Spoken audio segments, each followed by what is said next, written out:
Welcome to another episode of the Urban Wall Street Project. I'm your host, Earl Christian III, of course, and today I have a very special show. You know, the winter time is here. We're about to get into a new year. A lot of people want to be in shape, got those resolutions, but are you really ready to make it happen? Well, my studio guest tonight is my brother from another HU, of course. I'm talking about Mr. Sherman M. Nelson Jr. What's up, brother? What's up, my brother? Yeah, it's always good to see you. Oh, yes, without a doubt. Yeah, Without but a doubt. Some of you may not know, Howard, we go all the way back, Yes, sir. And, your origins with me beginning. I used to see you kicking that bag, getting that martial arts together. Yes, sir. Of course, it has taken you to a lot of places. But before we talk about, the economy of fitness and Mission Possible Consulting, I just want to talk about a little bit of the history of Sherman Nelson, starting with the Taekwondo training. Well, I started Taekwondo at Howard. I wanted to take karate all my life, but of course my parents knew that I kind of had a big mouth, and if I had some kicks to go with it, I probably would have been in trouble. I saw the Taekwondo team running one day, and I followed them, came back. I said, how do I get involved? He said, come back on Wednesday, bring your money, blah, blah, blah. And I came that Wednesday, and I knew from the first day that it was my thing. I fell into it that first day. You saw me practicing in the dorm because I'd come back, I'd take an old mattress, put it up against the wall, and I'd practice another 1,000 of whatever kicks we worked on that day. Or put it up against our colleague, Ozzy. Yeah, and I against remember he Ozzy. was kicking him 2-3 feet back, so I remember that. And it was cool. Now, the reason, I guess it always struck me because, I guess, brothers, we love, in urban America, we love karate flicks, we love martial arts. Yep. But, outside of, you fall into, what do you think was it about that craft or that art that, just captured you so quickly? Well, I knew I had the body for it. It's a kicking art, so it's about 90% kicking. I have really long legs. So I knew that with long legs, I'd be able to reach a person far away. And it's amazing. The first, maybe by that Friday, I learned 2 kicks, and I was already practicing them 300-400 times beyond the actual scope of class. So I got into the physical part. That's what attracted me. But it was the intangible stuff, the integrity, the discipline, the self-control. All of that stuff really sunk into me, and so that's what kept me. I mean, the kicking brought me, but the intangible stuff kept me. That's self-control. That's probably why I never stuck it out. I mean, I learned that 1 or 2 axe kicks, but I didn't have that self-control. Something about that yard was calling me. Yeah. You know what I'm saying? But that's a beautiful thing. So, you did the thing, and I remember you was training for the Olympics, and it was a beautiful time, man. It was a great time. You remember that? I remember I remember the times, man. We was brothers, but, what really, I guess impressed me the most was definitely your commitment to it, your dedication. I mean, it was unyielding. I mean, every day it seemed like, it was always about that art. No matter what, no matter how tired you were, if there was a party, was studying, that art always made time into your schedule. You always had time into your schedule, so I appreciated that. So now, flash forward, you started coaching. Yes. I know you was the coach for the USA Taekwondo team, national team. So let's talk about that. How'd you get into that? 1994, Harold Houston and I started a program in D.C. Parks and Rec. We wanted to go back into our community and teach some little kids who look like us, give them the opportunity to be exposed to Taekwondo. I didn't start until I was 21. And I wanted to expose some kids at 4, 5, and 6 to see where they would be at 21. Right. So we started a program in the inner city. We had 13 kids at the very first class. And I know all 13 of those original black belts. They've all finished college now. Wow. Some of them are married, moved on. And I'm grateful for that. So we started that program there. We took them, 1995, we took them to their first tournament, the U.S. Junior Olympic Championships in California. Of the 6 we took, 4 had never been on an airplane. So we got them on the airplane. They were spazzing out as we got above the clouds. Some of them thought that we were getting ready to go see Jesus because heaven was above the clouds. They were flying. They were like, are we still in America? I was like, no, we're still over America. Right. So, I mean, we got to expose them to the world. They adopted a global view because they got to get outside of Washington, D.C. And I think Taekwondo was a big part of that. Right. And I have to let my people know, just so you do know, the brother's a 4th-degree black belt, right? Yes, sir. So it's not a game right here. It's a real serious situation, so watch your neck. But I'm a man of peace. And you've always has been. And I think that's why I used to tell you, I can't do this, Sherman, because I was kind of a little short-fused. But see, we were a good complement to each other. See, whenever you get rowdy, there was always be the voice behind you to go, come on, Earl, just calm down. Yeah, exactly. And I'm here to do that. Well, I mean, the same thing happened with coaching. I had a lot of inner city kids. They had a lot of single moms, a lot of issues, a lot of anger. So we took the discipline part of Taekwondo and we instilled it in them, and we said, you're going to be a competitor. You're going to be an athlete. So we're going to train you like athletes. You're going to compete on the national stage. And in that first group, we took 6. We brought back 4 gold medals, a silver, and a bronze. Beautiful. And nobody had ever even heard of Taekwondo at that level in the Olympic movement. Wow. That year, that spawned the desire in me to coach and teach. I knew that teaching was my gift. I taught in elementary school. I taught Taekwondo. After I stopped competing, it was time for me to jump both feet into coaching. And coaching has been great to me. I've filled up 3 passports with Taekwondo. I've been to 5 of the 7 continents because of Taekwondo. And in these Taekwondo trips, I don't pay. So the United States sends me to other countries to represent them. That's a blessing. It's a definite blessing. I recognized also that teaching, coaching are synonymous. I've got to get athletes to understand we're at the World Championships. All right, it's not time for us to do something new. It's time for us to fall back on what we already learned. That's right. So that, again, that gift played in. Traveling and coaching has been a passion. It ignited my passion to travel. So now, even outside of Taekwondo, I love traveling, and it's because Taekwondo opened up the world for me. Definitely. So now you've pretty much, for me, you say you've mastered the Taekwondo, far as I'm concerned, and then it's time to, not only put my art and my craft, but I'm going to turn it into a business because that's a smart thing to do. It's all about economics and about being a business person. And if you have a craft or a talent that can generate revenue for you, then you're in a beautiful situation. So that brings us to Mission Possible Consulting. So tell me about the origins of that and where you came up with the name. What inspired the name Mission Possible? Well, my pastor always said to me that never hustle, never worry about the hustle, never worry about the grind. Your gift will make a way for you. What I love to do, what I'm called to do, what I do without work is teaching. So I figured, okay, I can teach people Taekwondo. I can teach people in an elementary school. And in rehabbing my own knee injury, I learned how to make myself stronger. So I said, I went and got certified. I said, I'll go out and I'll teach people how to live a fitter life. So I started doing that while I was still working a full-time job. It was kind of something I did on the side, something like a hobby. And then in 2006, I decided, you know what, I'm tired of doing this as a hobby because I live in the city, I live in Washington, D.C. 60% of the children in Washington, D.C. are obese. 45% of the adults in Washington, D.C. are obese. So I'm living amongst people who need to be taught what I can teach, and I'm not teaching them. So I decided I'm going to leave my job, and I'm going to go and do this. I didn't leave my job right away because I had to have a plan. That's right. But I started teaching full-time. I started training people full-time. And my thing was, so many people believe that I can't lose this weight. I can't change my body image. I can't be stronger. I can't be fitter. And I tell everybody, it's all possible if you believe. And that led me to, you know what, this mission is actually possible. So when I sit down and do a consultation, I start with an individual and I say, what are your goals? What is it you want to do? And we write them out. And I say, I want you to write them down. I want you to verbalize them to me. All right? And then I want you to know that this mission is possible. The mantra for my company is see it, believe it, and be it. Okay. You got to see it first. You got to believe that it's possible, and then we become that. We become that, because such as a man thinks, so he is. So until you see it written on paper, it becomes tangible, you believe in your heart that we can actually lose that 25 pounds, then you know what? 12 weeks later, we're 10 pounds into the 25. Excellent. Another 12 weeks, we're at the 25. And now you're going, I want to lose 35. I want to lose 40. So it was all about helping people to really internalize the concept of changing their body image. And you've got to make your image match the picture that you have in your head of yourself. Because there are people who are aspiring to be what 7th Avenue is telling them they should be, and that's a false image. Because everybody wasn't meant to be a size 4. Every woman is not supposed to be a 6. There are some people who are supposed to be 12s and 14s and 16s. And some of them look very good at 12s and 14s and don't look as good when they look get terrible down to the at that small. But let's be a healthy 12 or healthy 14, a healthy 16. So again, it's all about helping them to understand it's possible to line what you see with what you are once we learn how to educate ourselves about seeing the right image. And now the economy of fitness. That's a topic. It's so appropriate. Economy, economic situations, urban Wall Street. So the economy of fitness.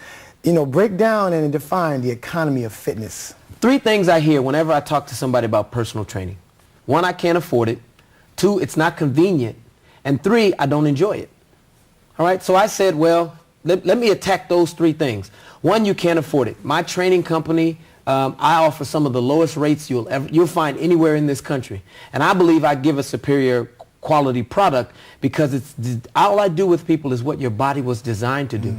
Squat, step up, push, and to pull. We don't do complicated things. We could go to the gym. I could take you in a gym. We could spend an hour. I could use every piece of equipment in there.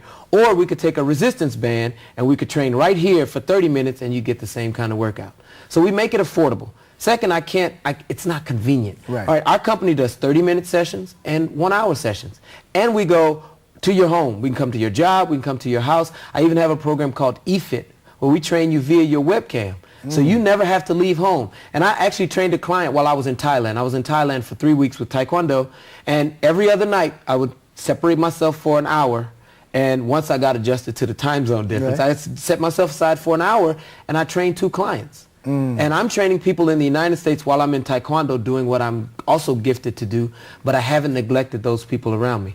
Then I don't enjoy it. All of my workouts have music. All of my workouts have jokes. All of my workouts are high-spirited, but they are all work. So in a 30-minute workout, you're going to do at least 25 minutes of work.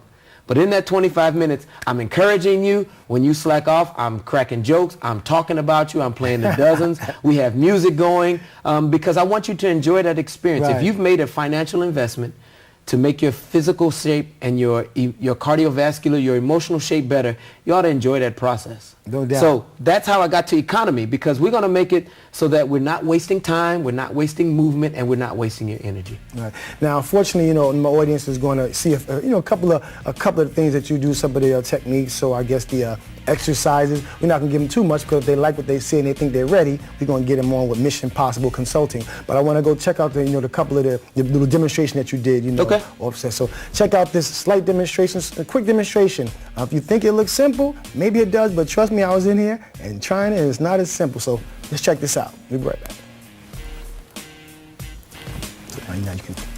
So I see here, Sherman, you're starting off. Right. So we mix push-ups with which work your chest and triceps with straddles. This works your core, helps keep your glutes strong, helps keep your stomach strong, your obliques, the side strong. Now, you could do either one of those exercises in and of themselves. But what we do at Mission Possible is we put 2 or 3 things together. There's always 2 or 3 exercises joined together. Because while I'm doing straddles, my shoulders have to stabilize me, my core, my obliques have to keep me strong. At the same time, my heart rate stays up, so I'm burning more fat. Right. Now, I'm looking at it. People say, I do push-ups, but I'm not throwing those push-ups and then throwing those straddles. And it's not as easy because I look at it, but I know the straddle, like I'm looking at the legs. Your legs are not bending too much, and it's very fluent. So I'm looking at your back, and I see definitely the abs have to be tight. 'Cause now, with that exercise, when someone starts, would they be inclined to raise their butts or dip? Now, posture is very important. And one of the things we talk about is having good form. And good form is essential. Now, you'll see that even more so with the resistance I really bands. like resistance bands myself. Everybody who does my eFit program, all I require is that they buy resistance bands and that they make themselves available. But here, I go kind of slow because it's important that my form is right.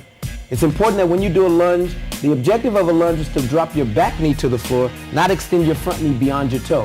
That's how a lot of people strain the ligaments in their knee. And you said you call that a lunge press? This is a back lunge with a press, with an overhead press. Then to throw a little variety in, we do a pulsing lunge. And then we add to that 3 presses or 3 to 5 presses. Now again, that's one set. You would do that set, we'd go to an ab set, we'd come back to it, maybe the push-ups and the straddles. But those 2 things done together get your heart rate up. We've worked your large muscle groups. The largest muscle groups in your body are in your legs. We work those with lunges. The largest muscles in your upper body are in your chest. We work those with push-ups. And then we work the triceps for that auxiliary muscle. Wow. So it's hitting all those big muscle groups, because hitting the big muscle groups has a greater metabolic demand. And in order for us to burn fat, we've got to get our body craving energy. Now, I would like to see that when you do it slow, you can really see how the muscle is working. Exactly, because the stabilizing muscle for a push-up for your chest is your tricep. And it's important that if you're doing a push-up correctly, your tricep should be working. Your tricep should get just as tired as your chest does. Problem is, a lot of people, because we're doing what we heard Ronnie tell us to do, or Tay from down the street said he does them like this, then we're not hitting the muscles, and our body's not working the way it's designed. At Mission Possible, I'm trained, I'm certified, and my other trainers are certified to make your body do what it was intended to do. Time out for all the fluff. Time out. Who buys a cake for just the icing? Right. If you have a really good cake, you don't need a lot of icing. Right. You might just eat the cake and scrape off the icing. Because most of us do scrape, because too much icing is bad for us. But the meat of it is the cake. And so we make sure that our exercises are the cake. All that extra stuff It's just that extra stuff. Exactly. Now, how many consultants or other artists, I should say, artists work with you with Mission Possible? I have 2 other trainers who are both my Taekwondo athletes, who are people who understand my vision. My vision is to see a healthier people. And that is my local community, the national community, and the global community. Mm-hmm. They've got to share my vision for that. They've got to share my passion for helping people. So I train them on how to deliver my system. My system is very academic. Mm-hmm. I give people steps. You know what? We're going to do this, then this, then this. It'll yield this result if we put this amount of work in. And I think that if people have a formula, they can kind of follow along with it if there's a formula for success. We know in business there's a formula for success. Definitely. We know that in fitness there is a formula, and it's important that any trainer that trains a client of ours has to train them like I would train them. I have clients that are being trained tonight, and I have absolute confidence that they're being trained just like I was there. I want to ask, what's one of the biggest, I would say, obstacles, outside, people say the time, and I don't have time, and I don't have, space, and all the excuses they give. But once persons come into your program, what's one of the biggest, and they've made that commitment, I'm got the time, and the other 3, I'm going to do it. What's some of the other challenges people face once they get started? Because I know, I'll have to be honest, I started a karate class one time, and I went for the first day, and the instructor just thrust me into the same exercise as people that had been working for a year. And I'm like, wait a minute, if they've been doing this exercise for a year with these kicks, 5 minutes. I said, well, if he's been doing it for 6 months, how am I expected to do it the same amount of time? It's my first day. You're expected to do it. All right. How do you combat that when people feel like they can't, I'm committed, but I feel like it's just a little bit too hard. That's probably, I'd say 60% of the issues we get are that. In our boot camp, there are people who come in, and it starts every month, the beginning of the month. There are people who might drop in the second week. And I tell you, come in and do what you can do. If we're doing push-ups and then we're doing sprints, because I do my boot camp in a full gymnasium. So they do a lot of running. Right. And it is tiring. But if you can only do 2 push-ups, then do 2. And then run as fast as you can. Don't compare yourself to other people, because at the same time that I'm training a group individually. Right. And that's the dichotomy of it. While you are a group of 12, each of you is an individual member of that 12. So I know what your limitations are. I spend the time in our orientation talking to my clients. I understand where your physical limits are, and I know when you get to that self-imposed wall that you tell yourself you can't go beyond, because it's my job to get you beyond that wall. You didn't invest financially and in terms of time to get to that wall that you put up for yourself. So I'm the wall buster. But I also know when we're at the threshold where we're going out of hard work into being unsafe. Beautiful. Now, speaking of boot camp, you were recently on a cruise. Yes. Right? And you facilitated a boot camp for 7 days. You said these people, 50 people, got up at 8 o'clock every morning to bang out. How long was the sessions? 30 minutes. So 30 minutes, 8 a.m., I'm on vacation on a cruise, ocean surrounding me, and I'm doing boot camp. But we have some clips of that, so we're going to go to the boot camp. Mission Possible boot camp on this cruise. Now, what am I seeing here? Now, what cruise were you on? We were on the Capital Jazz Super Cruise. Okay. It was on a Carnival ship. We did this boot camp at 7 o'clock in the morning. 7 o'clock in the morning. 7 o'clock in the morning. And the first day, there were maybe 20 people there at 6:45. Each day after that, they were there 30 people. 40 people. Wow. One day, all 50 people were there before 8 o'clock. And the directors of the cruise line, the persons who worked with Capital Jazz, said last year when we had the boot camp, we had maybe 5 people. How have you gotten 50 people to commit to being up at 7 o'clock? Now, mind you, this is the Capital Jazz cruise. So Tina Marie is there, Jeffrey Osborne is there, Spyro Gyra is there, Lettucey is there, Gordon Chambers is there, Phil Perry is there. But we were out, and every night we were up. Biz Marquis threw a party every night at 2 o'clock. Wow. And we closed the party at 5 o'clock. But trust when I tell you that every morning these people were there at 7 o'clock. Now, this exercise they're doing, what are they working in? This is just an alpine run. This is a heart. Okay. This is one of those exercises designed to get your heart rate moving. All right? But we have music going, and because we get into it, people start dancing. People start moving around. We start doing extra things. We had some guys there, and there were some guys who were kind of skeptical because, boot camp, I'd rather just go to the weight room. I told you, I can work you out harder over these next few days without you ever lifting a weight. We had one guy who was a pretty big guy. He's about 6'3", maybe 230. He gassed out. We were doing Tabata here. which is a series of exercises. You do 20 seconds on, 10 seconds of rest. 20 seconds of on, 10 seconds of rest. You do 8 cycles of that. So it's actually 4 minutes of an exercise. We had a big guy. He's nice and strong. He gassed out at the end of the push-ups. He's like, man, I got to get your card, man, because I never thought I could get this tired. You can get tired if there is a system.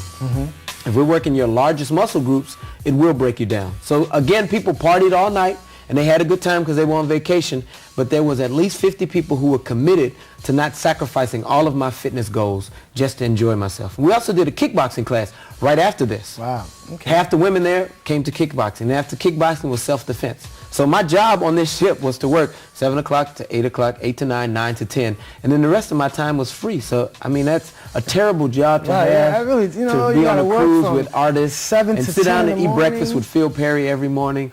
But, you know, the least I could do was try to make people healthier. You know, it's the least you could do. The least I could do. Now, let me ask you, in your classes, you know, generally about how many students or individuals are in each course or program? So, in my boot camp now, Right, your boot I've camp. reduced it to 12. so 12 people. I call my boot camps the Dirty Dozen. And how long is boot camp? It's a 45-minute class, 3 times a week for 12 weeks. Okay. 12 people, 12 weeks, you'll lose at least 12 pounds. Wow. And they get a personalized nutritional guidelines. It's not a full-blown meal plan, but it's as close as you can get. That first week, it's hardcore. We cut out all the bad things. And you come to all 3 days without any of the bad foods and drink that you like, and you're going to be angry and you're going to be fussy, and I'm not going to care because I'm not scared of you. So I'm Right. still going to be up in your face. But after we get over this first week, we'll start to gradually reinstate some of those things and start to modify. Because most people don't understand. It's 6 to 7 small meals a day. Right. Every 2 hours. Right. Small meals. On the ship, I had people coming up to me. I told them every serving should fit into the palm of your hand. Right. Whatever it is you're eating, in the palm of your hand. So they would come by. I'd sit down for lunch. Sherman, look at my plate. Is this okay? I said, is it colorful? Yes. That means we have enough fruits and vegetables. Is it portion sized? Is everything in the palm of your hand? Yes. Go enjoy your lunch. Well, how about this? How about if my plate was in the palm of my hand, but, you know, the edges kind of go over the palm of my Then hand? tomorrow when you come to boot camp, the exercises are going to flow over the palm of your hand. Oh. Because you have a right to eat whatever you like. Right. I love chocolate cake. I just know that when I eat chocolate cake, there's a cost that I have to pay. Right. And that means instead of 5 sets of push-ups and straddles, I got to do 8 sets because I did have that cake yesterday. So I'm willing. I train 6 days a week. So I have maybe the worst diet of any trainer in America. But I also know that what I eat and what I do, they have to work hand in hand. So yes, I can't eat the stuff that I ate when we were 25, when we were 20 years old. We ate terribly. But now at 45, I have to be a little more conscientious about what I eat. I like butter pecan ice cream, so when I want some, I have some. Butter pecan. Yeah, and I'm more than happy to go get some after this show. But if I know that I'm going to have butter pecan ice cream, I don't eat a whole gallon. Right. I scoop out a little bit, I enjoy the taste, and I don't feel guilty. So it's about moderation. It's about moderation. Well, I know many people are going to appreciate, you know, the content and learn it. I'm definitely going to direct them to you on your website. But I want them to know that, you know, this is going to be at least a bi-monthly. You're going to be our resident fitness instructor. Absolutely. Through 2011, because, you know, even though I'm not in the worst shape, I'm not in the best shape as I could be. I'm not mad, but I'm real, you know, got a little bit of vanity, so I want to be as Right. tight. I need my gun to look like yours. I want yours to look better. Here's what we can do. Okay. We can do a 2011 challenge with me and you. Excellent. And your viewers can watch you change from January to June. See what happens to you in 6 months. See, now we'll you track I'm putting you on blast again. We can track your body weight and body fat and all those statistics. And keep track of those things because it's real. And Earl, I'm for real about what I do. I want to see people live healthier lives. No doubt. I want to see people enjoy the quality of their life for longer. And that, as we get older, we have to put more work in. Right. Because our universe is designed to break down. Everything moves towards disorder. We got to do our part to make sure we keep it all together. Yeah. Now, before we get at it, because time goes, we're going to be doing this, I want you, you know, just to let my people know the top 3 things that they should do if they're really committed to getting their fitness right and working on the economy of their fitness. Number 1, consult a trainer. Most people say, I can't afford a trainer. You can't afford not to have one. If your tooth is bad, it needs to be pulled. Do you pull it yourself? No. You go to the dentist and you have somebody who's trained to pull teeth, pull it. Get a trainer. get a notebook or journal, and we're going to start chronicling everything I eat, everything I do. Because a lot of times when we see it written out, you know, if I wrote out what I ate, I went to Wendy's for breakfast and McDonald's for lunch, and I had a whole cake and a whole pie, and I drank a gallon of soda, Right. and I look at that on paper, that'll Right. convict me. Right. So we're going to write, but we're also going to write down our successes. You know what? I ran today. And this was the first time I ran in 25 years. Beautiful. I And feel lastly? great. The last thing we're going to do is we're going to get a friend. We're going to get somebody who's going to be encouragement to us. Somebody who will say, you know what? I know you're tired. I know you stayed out late. Get your butt up out that bed and get to working out. Because I'm committed to seeing you. You know what? I want to be your friend for 10 more years. And then 10 more years after that. Get a trainer, get a journal, and get a friend. Beautiful situation. My people at home, you know, fitness is very important. Economy is very important, but what's the point of having a great economy if you're not physically fit? And you can be physically fit, but once you get physically fit, you want some economy that you can go in and show off that physical fitness. My brother's already put me on the spot, so I guess I'm going to have to, you know, get myself together. I got a few weeks before January 1st, and I'm about to make it happen. You're going to watch me make it happen because you know when the summertime comes, I have to change that wardrobe. I want to thank my guest, Mr. Sherman M. Nelson, for being a part of the studio, part of my studio today. I hope you've learned something. I hope you've become inspired to, you know, check out your fitness and really recognize that you are what you eat and put the right things that in your body. That's going to provide the best nourishment for your mind, body, spirit, and soul. As I always say, keep your mind right, be prosperous, keep your head up. Until next time, peace. My brother.